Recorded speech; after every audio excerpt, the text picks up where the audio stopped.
Hello, thank you for logging on today. So, we've been looking at planning and we said it is important to have a clear vision when you put plans in place. If you don't have clear plans, you'd start to struggle to achieve your vision. If you want to be very wealthy and that's your vision, then the question is, what is very wealthy? Because for someone else, it could be having a wonderful family, being peaceful, and that's wealth. For someone else, it's financial wealth. For someone else, it's relationships they have, friends, family, and culture. You need to define what for you wealthy is. And more importantly, be specific to the number, the time, and the purpose for it. You need to unravel the why around your plan. And then we go on to say, you then start to look carefully in detail as to the steps you need to take. It could be one step, it could be multiple steps. And within that planning, plan for learning. Your planning should also include learning, lessons learned, and upskilling. You might need to get a qualification. And that's why the timing is important. Do you have the time to get a qualification? Some things that you need to consider when you're making plans is it practical? You see, the vision can be very big and intangible. Like you're here, you don't have a penny, but you say, I want to earn 10 million pounds, and it looks so impossible. It is the planning stage that you start to touch reality, that it becomes really practical. So you have to ensure that your plans are very practical. So for example, the person that wants to earn 10 million pounds should have a plan that says, I'll start a business. Or shouldn't go have a plan that says, I will walk up to the bank and get 10 million pounds just like that, for example. You should have a clear plan that okay, I can start a business. I have the capacity to start a business. That's more practical. But to expect someone to give you the money out of the blue, like the bank or anyone else, or I'm going to make friends with who's the richest man in the world so that they can give me 10 million pounds just like that.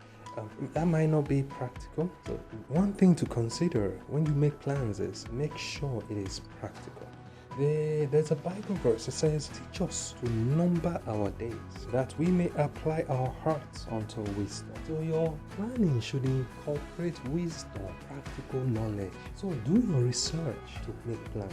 Don't just say, I want to start this business, I want to start that business. Think about it in detail. Look at the pros and the cons of the business before you say, yeah, this is my plan.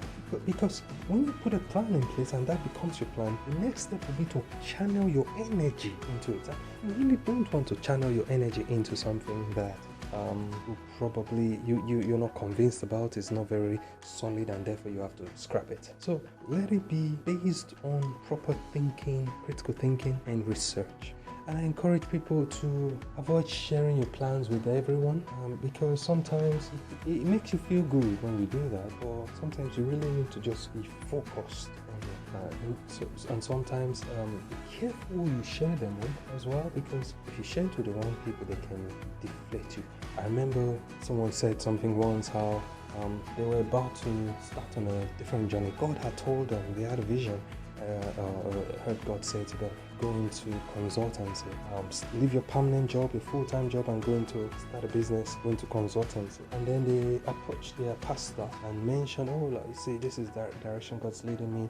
The pastor said, no, don't do it. Well, the pastor was speaking from his personal biases, and he advised them, be careful not to do it. Of course, they continued and did it, and they were successful in it. So be careful who you tell. There are different people for different things. So your pastor might be your spiritual guide, might not know anything about business, so you don't bring business to him. You need a business mentor or a business pastor if you like. So think carefully about who you share your plans with. You want to share your plans with people who lift you up, who inspire you, who motivate you. And once you start to put these plans in place, be sure to follow through with it. Be sure to be persistent, because when you're planning and in actualizing your plan, you will face challenges. So be ready for those challenges and have the right mindset towards them. Thank you so much for listening. God bless you.